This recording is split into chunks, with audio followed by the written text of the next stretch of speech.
harka lama hin kennitiif ture. Waaqayyo akka Haannaan dhala hin godhanne waan godheef Fiyaanaan masaanuu ishee aarsuuf tuttuqxee hin duchiifte. Kunis waggaadhaa gara waggaatti ittuma fufe. Yeroo isheen gara mana qulqullummaatti ol baatu hundumaatti masaanuun ishee hamma ishee boossee midhaan lagattutti ishee hin tuttuqxii turte. Elqaanaan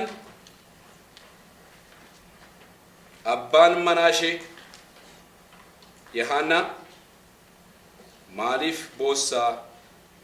Maaliif garaan kee akkana gaddaa? Maaliif midhaan hin nyaattu? Dhugumaan ani